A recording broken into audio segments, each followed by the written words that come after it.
Amis téléspectateurs bu Actubuzz maa leen nuyu di leen siyaar di wax ne amati naa mbégte bi ak contentement di leen présenter seen émission bi nga xam ne mooy rendez-vous des artistes naan nag mi ngi ko ci man saa boo gisee wala nga dégg ko rek xamal ne seet nañ daanaan tey nag ñu ngi fii seet ki nga xam ne naan la suñu papa la donc suñu père donc def ci aar lu nekk donc ñu nar a waxtaan ak moom waxtaan bu yaatoo yaatu mu ne ki nga xam ne mooy Bass Diakhaté naa leen ni nga xam ne kenn dootu ko présenté ci monde théâtre mu cinéma lu mu doon rek kenn dootu ko présenté def na fi lu nekk tey nag moom la ñu seet tey war a waxtaan ak moom waxtaan bu yaatoo yaatu avant tout dañ koy bàyyi mu daal di nuyoo ñi nga xam ne ñuy suivre à travers Actubuzz maa ngi lay siyaar père. président jërëjëf salaamaaleykum wa rahmatullah yéen ñi xam ne seen xel ak seen xol ak seen xëtër si lépp mi ngi ci Actubuzz tey ji ñëw na ñi président ñëw na seet si ma may waxtaan ak yéen maa ngi leen di nuyu di leen surtout nag at mu bees bi xam ne mooy atu jullit bi ñu duggal mooy Ashura di leen ci ñaanal at mu bees di ñaanal nag ñëpp am ci xéewal gu bari wér gu yaram ak promotion. ba tax na moom suñ papa ji noonu la nuyoo ñun suñ ko gisee toog ak moom donc plaisir lay doon si ñun bu baax a baax parce que bi ñu nekk xale nekk tout tànk lañ ko daan suivre ba yàlla def tey ñu toog tey def ak moom émission loolu nekk lu rëy si ñun nekk un plaisir ba nga xam ne mënuñu sax sigi xool ko mu nekk ndaanaan tey papa tey fi ma njëkk commencé ak yow mooy li nga xam ne mooy corona bi lëmbee jamono xam nga nekk la nga xam te ni lu doy waar la yàq lu bëree bëri en tant que yow suñu père donc lan nga ñu mën a wax tey ci corona bi ak lan leen yàqal yéen artistes yi. bon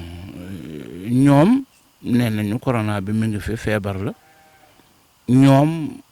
wax nañ ñu ne ñun ñi xam ne ñooy yëngu ci aar bi nañu arrêté suñu activité ñoom ñi xam ne tamit arrêté nañu suñu activité xaj na am nañu yeneen xalaat waaye it lenn rek tuuti laa ci yokk loo xam ne tamit xel la ak xalaat tey hôpital boo dem ay ñu feebar nga fa hôpital boo dem ñuy faatu ci yeneen feebar nga fa bon mënoon ma comprendre nag man feebar boo xam ne daf ñoo war a ñëw toog mais dañu bëgg psychologiquement dañu sol ay casque dañuy raxasu doo dendeek man du ma dendeek yow du ñu nuyoo du ñu saafante dafay mel ne kon ay robot la ñu bëgg créer sama gis-gis laa wax daf mel ni ay robot la ñu pour man c'est ça cette maladie takk nga casque 1 mètre la ñu war a tolloo man du ñu nuyoo du ñu saafante sa kër boo fi dugg da ngay daw ñu ubbi bunte nga raxasu saabu dugg en fin de compte ci feebar boo xamul gisuñu xamuñu waxuma ne amut gisuma xamuma wax dëgg yàlla amoon na neneen nuñ ko mën a woyofale ba ñu mën a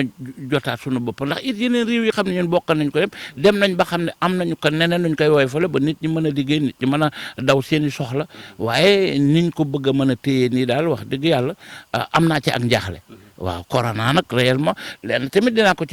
ko ci wax Covid-19 a été joué en 2002 defoon ko ay sketch te on a l'habitude de voir que les Américains bu ñu la bëggee andil dara dañ la koy jëkk a jouer bon ñun ñëpp sootaanoon nañu fi ay supercoptère hélicoptère boo xam ne day taxaw mais bu jógee naaw kenn dutu ko gis ñu ngi gis hélicoptère yooyu ñu ngi ko gis ci guerre golfe bi ay avion xam ne bu ñu jógee kenn dutu la gis te fu ñu dem dagg radar yi donc bon man ci côté boobu donc laa gisee du tee nag lépp loo xam ne sant nañ ko ñu ngi koy def waaye tamit am nañ ci ak coono goo xam ne ñoom xamuñu ni mu toll réellement loolu moom am na. en tout cas moom suñu papa loolu moo nekk li nga xam ne mooy point de vue am parce que li ma sax faa rek ni ku nekk ak sa point de vue et puis ni ku nekk da nga koy nangu li nekk ci moom mu xaar ko di ko wax parce que pays laaj lañ wax nit ñëpp ay citoyen lañ ni ku nekk am nga droit wax li nga xam ne moom nga sentir ci sa dëkk moom bu waxee rek je pense que ne jëruñu si nekk di ko waat mais bon tey ñu gis li nga xam ne mooy wàllum théâtre ak li nga xam ne mooy wàllum téléfilm papa tey mën nañu xam lan mooy théâtre ak téléfilm ci ni ma la ko mën a nettalee ñu waxtaane ko mooy dafa am ñetti mbir yu am y a le théâtre waaw koo xam ne dafay nekk sur scène loo leen di répété la de 3 à 6 mois 1 an benn pièce boo xam ne création bu bees lay doon pour wan ko nit ñi ci benn heure wala ñaari heure ci kaw scène ça c'est le théâtre y a le théâtre filmé le théâtre filmé dañuy loo xam ne théâtre la ñu koy def ci kaw scène mais ñu filmer ko boole ci waat leneen loo xam ne comme tey buñ la waxee benn kii boo xam waroon na xaw ci benn ñu wane rue boobu wan étage wan ay dellusiwaat ci biir comme le font les Américains ça c'est le théâtre film y a le téléfilm kon boo ne télé ne film ça c'est du cinéma te entre le théâtre et le cinéma dañ koy faral di wax le théâtre est le 4e art le cinéma le film est le 7e art donc il y a une différence boo nekk ci théâtre da ngay nekk un comédien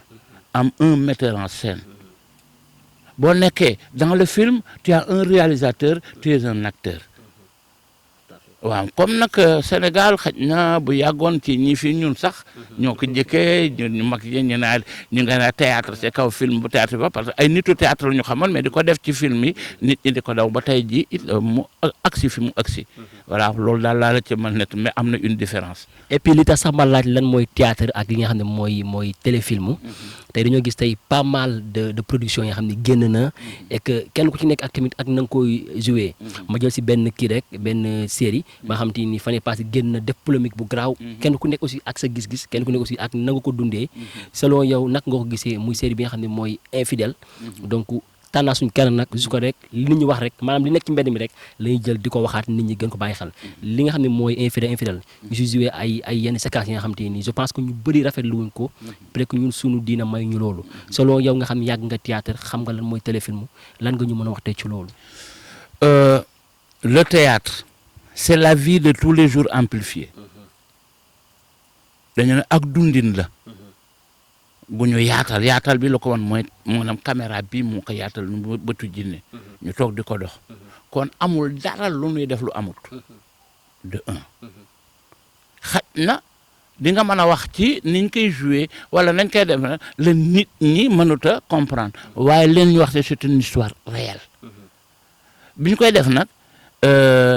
nit ñi nañu comprendre na fiction la du dëgg mais histoire la léeg-léeg moo ñu wutale nu avec. dëgguma la ñu bëri xamuñu le mot fiction. voilà ñu bëri comprendre ñu woon le mot fiction. fiction du dara lu dul lii du dëgg histoire la moom laa doon bëgg a ñëw sax histoire dafay mel ne ni ma koy gën a mën leer pour nit ñi xam ko waaye waxuma leen loolu la mooy aw fen wuy yóbbu nit ci dëgg parce que kii toog guddi yor bigam di xalaat ci xelam di bind scénario am léeg-léeg scénario bi yóbbu ko ba mu jooy léeg-léeg scénario bi yóbbu ko ba mu xaqataay léegi scénario bi yóbbu ko ci yeneen jàpp mu pare son scénario bi mu pare son scénario yóbbu ko ñu corriger ko yóbbu ñu def mu yóbbu ko ñu protéger ko bees ja il revient mu ñëw toog nañu xool léegi dugg def dépouillement scénario ñu xool acteurs yi mu bëgg ñan la bu mu ko xoolee ci jar ñu ne kon nañu def un casting bi ñu defee un casting boole yëpp ñu ñëw ñu defee wan leen maanaam allita leen jàngal leen scénario ba ñëpp comprendre li scénario bi ñu jox leen ci ay rôle ñu joué ay rôle ñu joué ay rôle ñu joué rôle du loo doon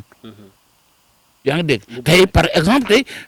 man ak yow nga ne ma mais père mais defal ma rôle ma mais mandiwu ma mais je fais le rôle mais la mandikat ba di wax di leen ko déglu parce que dañ koo jël mu mandi noonu waaye lay génn ca làmmiñ ma ak dëgg lay doon goo xam ne dina mën a kenn bu ñu gis rek benn mbir parce que man lu ku jóg parce que dama fonk théâtre xam lii théâtre ba amul dara lu naqari ci man ci théâtre waxin wi la wala nuñ ko tourné nit ñi koy seetaan waaw nanu xool benn problème nag la Sénégal am c'est dommage ma jox la benn anecdote temps bi le chanteur américain là mu doon def pop te nu mu tudd kii Michael Jackson mais il fait un spectacle bon ce spectacle là il a travaillé pendant une année répété ko xool lu mu ci war a def lu ñu war a filmer lu ñu war a def yëpp ba jour spectacle bi mu ñëw imaginel mu ñëw ne bon damay jóge ci comme ba ma bëgg sama spectacle ay nit yu jóge ci armeel yi ñooy génn ba nekk nit di wax ak ñoom mais def ay kii pour mu xaw a méngoog nit ñooñu mu jël ab jaget boo xam ne daf ci def laaf def ci ki ñu taxaw def ni kaw taxaw te ñu xool ko mu ñëw tool ba mu lumière bi di gën a leer ba ñu xam ne kii mooy Michael c'est une histoire mais ci suba gi alors Ngor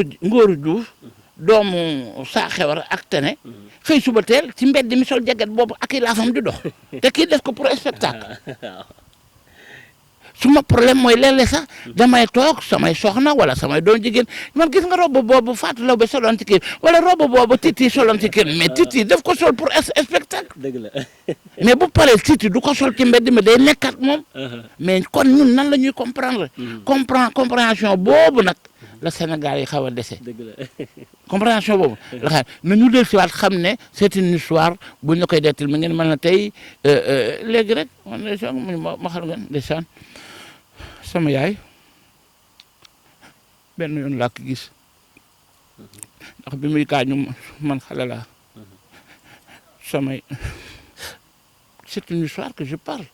sama yaay deful noonu mais man naa ko jël jouer ko rôle parce que bu ma ne la wax ma histoire bu triste mais je parle de ma maman yaay ni mu mel ci xol ah ak tante nu mel ci xel ñu toog ba jàpp xam nga te loolu yëpp ci problème yëpp ci suñu histoire ñun l'histoire sénégalaise loolu la kër yi wujj yi xale yi sama wujj yaay moo ma liggéey sama kii moo ma liggéey mais donc c'est une histoire qui est réelle bu nekk ci kër mais nañ koy defee parce que il faut ñu amplifier ko mais ni ma lay nett rek dama ko wax kon damay wane benn affaire bu triste kii def ko maanaam nga ne ca jël ndox mu tàng sànni ko xale bi daw génn yi lakk mu daw kër ga di tëddaal ci kii yi ci buti nu ngatul dugg ci kër gi bu ñuy wax ñu wax papa wari ko dóor ko ba yóbbu ko sax police mais kooku ñëw xëy suba teel daw tëdd ci mbedd benn waay fekk ko fa bi ma ko fa waaju fekkee yërëm ko mu expliqué ko affaire kooku nekk kaay yor nga ay pièces mu ne ko defaral say pièces mu defar pièce am mu yor ko ci këram waa ji xamul dara ndekete waa ji am na benn passeport boo xam ne may na ko bu ñëwee mën na jël kenn yóbbaale ko mu jël xale boobu yóbbu ko Amérique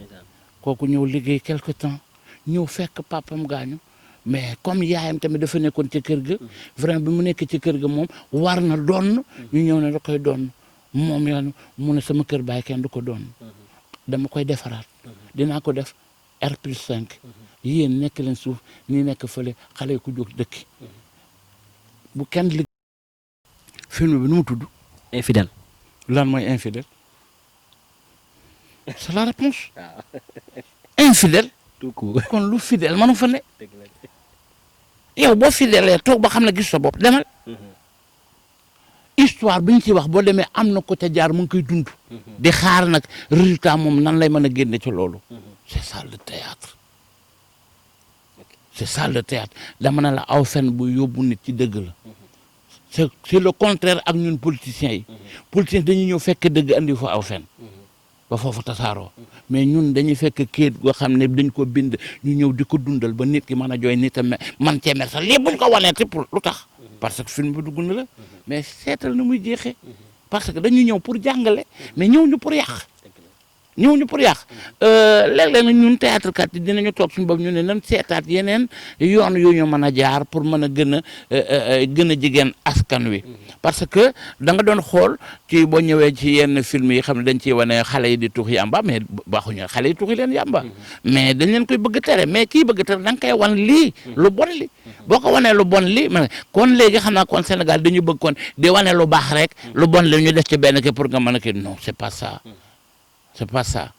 ñun wanewuñu aw dëgg waxuñu leen lii dëgg la c'est un problème qui est là ñu teg ci suñu baaraam pour ñun ñëpp ñu xalaatandoo ko mën a génn un résultat mais lu tax ñu bëgg a teg yee ba ñu ne artistes yi te loolu nag dama lay wax de artistes yi ñu ngi koy joué mais bu loolu weesoo yëpp ci li ñuy joué fan nga mus a gisee bu loolu weesoo ci àdduna doxalinu àdduna ngis artiste bu jombe ba ñu naa dugal nañ ko kasa wala na dugal nañ ko fii wala naa nga ban artiste man gisaguma quoi artiste ba nga fekk si naka su noonu donc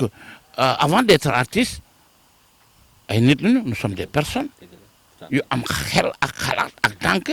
quelquefois dafay am ay erreur sax ci nit ñi que liñ laaw gis nga joué ko ci suba gi moom lañ le foog ne moom ngay dunde moom ngay nangam yow loo ma fekk ni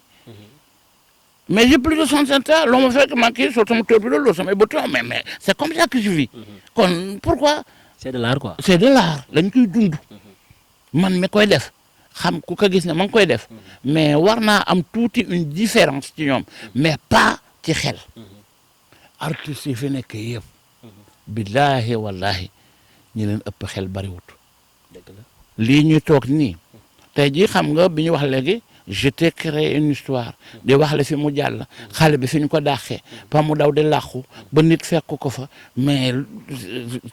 ku ma wax loolu mais li may toog man ak yow rek nga ma jox ma am inspiration di ko xalaat yow gis nga si booy bi dem na fi këram ba dem Amérique ba liggéey ba ñëwaat kër baayam parentam yi ko doon ki dugalaat na ko ba wut kër boppam te dara yàqul ci kër gi donc mais si yooyu la ñu mën a léegi nag bu ñu koy joué parce que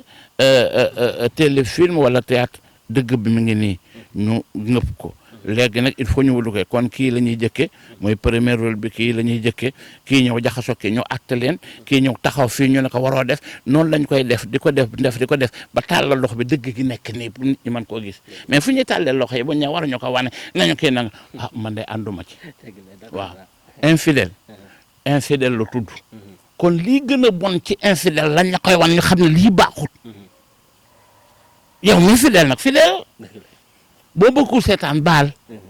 te bàyyi nit ñi ñu libre il faut laisser les artistes quand même ñu libre mën a toog seen xel de parce que fii ñuy toog di wax ni tey jii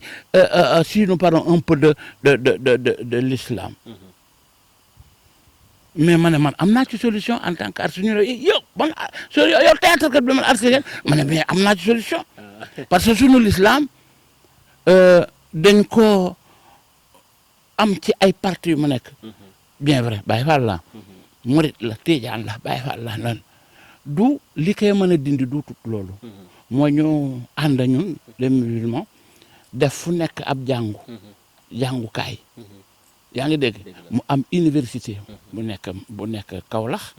Kër Baye Niass am université bu nekk Tivaouane am université bu nekk Touba mu am université bu nekk Kër Baye Laay Serigne Touba Fall ma ngay jànge Cambérène Limamou Laye Sarr ma ngay jànge Kaolack kii Niass mi ngi jànge Cambérène ñu leen di jàngal nag lii alxuraan bind ay ilmu nujum ay xaw ma naka laa koy mën a fiq ay yooyu yëpp ñu koy jàng ñu naa kat Alaaji Maalik kii yor na diplôme mu fiqam te mi ngi jël ci université Touba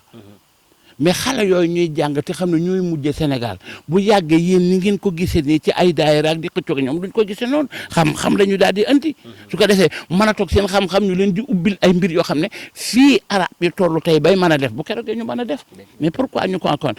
am nañu ay solution mais c'est pas bala ngaa mën jox seen sol kii jël benn jàll bi taw fi asalaamaaleykum wa rahmatulah la nga fay wax waxal ma lii la fii la lii la kon benn la ñaar la mënoo fexe ba juróom nekk benn mëntu ne donc am na ci ay solution xam ne bu ñu gënoon a wàcce suñu bopp rek jaaraat ci suuf jóg ñun ñëpp dinañu déggoo mais théâtre bi nag ñu ngi dox seen wàll kon nañ leen bàyyi. dikkati ak yéen jaaxle jeex na li nga xamante ni moom mooy fajum traditionnel la Serigne Cheikh Walo dëkk fële sa Kër Massar daal di ñëw indi leen li nga xamante ni moom mooy fajum traditionnel la nee naa leen jaaxle jeex na képp ku bëgg a faj moo xam ndoxum siti la hémorroïde impuissance sexuelle la maanaam télé yokku awra yéen ñi nga xamante yéen a nekk bitim réew képp ku si am jafe-jafe kayit wala da nga bëgg a seet wala dafa am benn feebar bu la jaaxal lool la amoo foo mënti dem gaawal gaaw nga woo ki nga xamante ne moom mooy le grand marabout Serigne Cheikh Walo fële sa Kër Massar képp koo xamante ni bëgg nga jot ki nga xamante ni moom mooy Serigne Cheikh Walo na nga woote si 77 380 23 50 wala nga woote si 76 519 66 97 nee naa leen ak Serigne Cheikh Walo jaaxle jeex na. نفح ربه البرايا ترى بها وخلقها هداه ضر